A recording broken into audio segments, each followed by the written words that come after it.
Hey everyone, it's Pearlescent Toys back in today's video with another Marvel Legends action figure review, and today we're looking at Nightcrawler from the brand new Marvel Legends Nemesis Build-A-Figure wave. And at the time of recording this, I believe this is going to be the last figure from the wave that I upload before the Build-A-Figure. So yeah, I'm just really looking forward to reviewing that figure, but until then, let's just take a look at Nightcrawler here in his X-Force gear. Side art, same art on the other side, and art on the oh my God, that's a Renaissance painting right there. The teleporting mutant Nightcrawler joins forces with the X-Force team in order to hunt down his enemies. Alright, but without further ado, let's get into the review. Created by writer Len Wein and artist David Cockrum, Kurt Wagner made his debut in Giant Size X-Men, where he is rescued by Professor Charles Xavier in his home country of Germany from an angry mob of humans. Professor X recruits Kurt along with Wolverine, Colossus, Banshee, Storm, Sunfire, and Thunderbird to rescue the original X-Men, who mysteriously vanished on the island of Krakoa. He is given the code name Nightcrawler. This figure, however, is based on a different version of the character, Kurt Darkholme from Earth 295, the Age of Apocalypse universe. He crosses over into the 616 continuity and joins the Uncanny X-Force along with Wolverine, Phantom X, Psylocke, and Deadpool. He dons the black and gray costume for the first time in X-Force issue number 20, which released in January of 2012.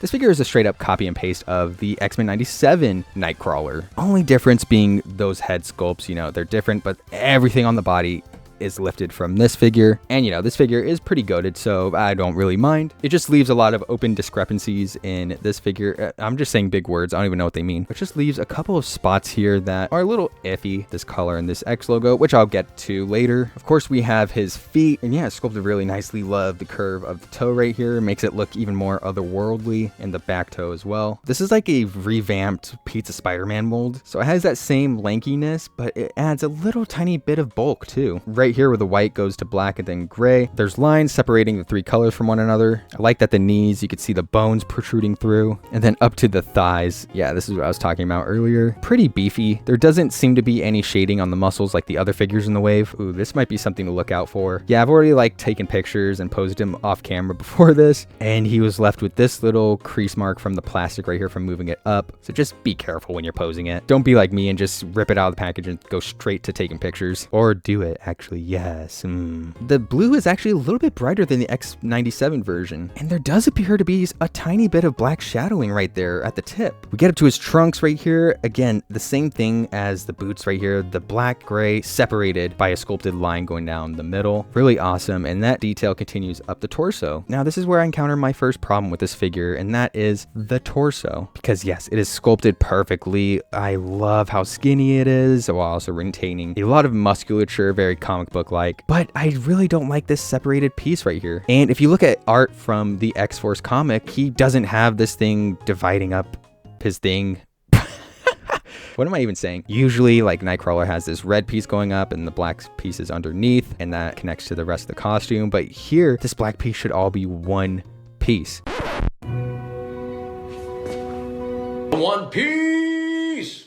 The One Piece is real!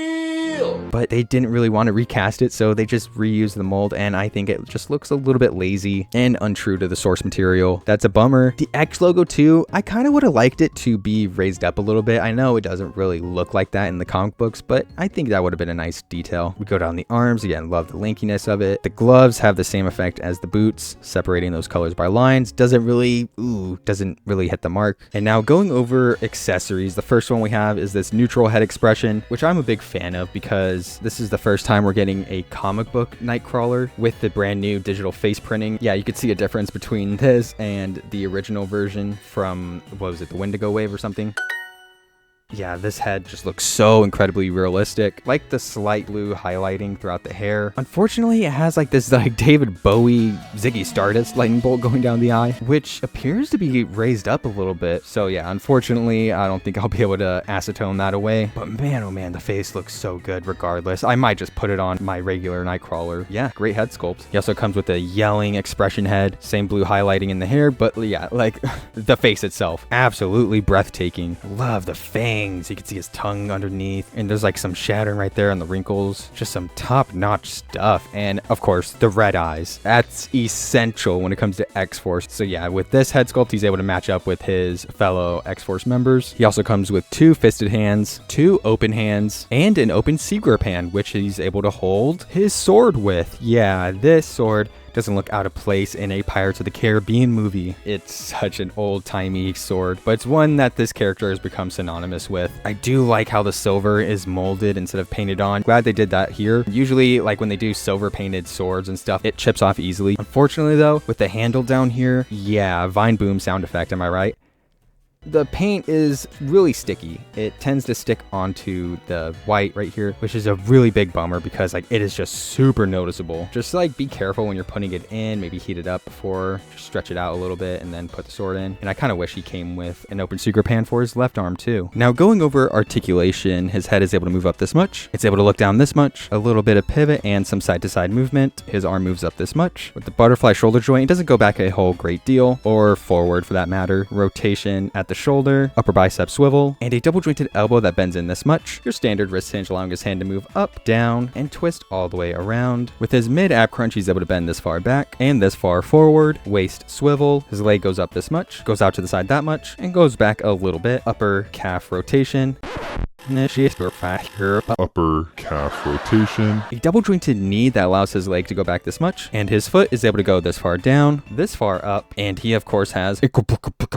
Now going over size comparisons, here is Nightcrawler next to Extreme X-Men Wolverine and Marrow, Fabian Cortez and Husk, Gambit and Cyclops, and then here he is next to some other Nightcrawlers, Wendigo, Build-A-Figure Wave, and then the second one is from X-Men 97. Here we have him next to his mom and dad, Mystique and Destiny. Guys, was that the worst retcon in comic book history? Let me know. Deadpool and Hydra Bob, Darwin and Morbius, Stanley and Squirrel Girl, and finally Baby Wolverine, Jeff the Landshark, and Spider Ham. Alright, time for my final rating and my overall thoughts. I think I'm gonna give Nightcrawler here a final rating of 8 out of 10.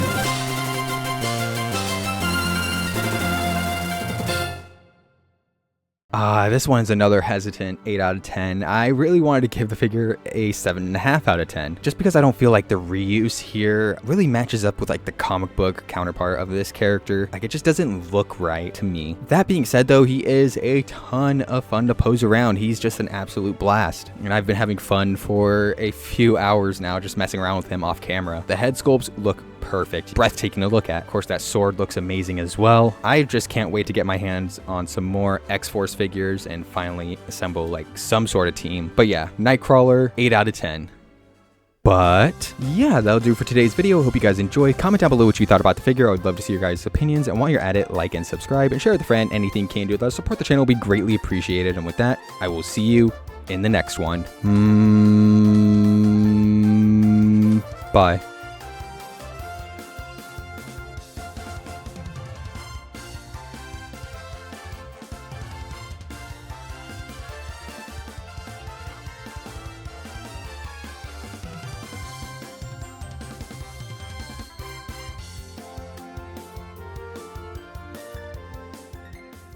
I don't do second takes. I perfect it the first time around. The X-Men 97, Darwin and Morbius. Wait, no.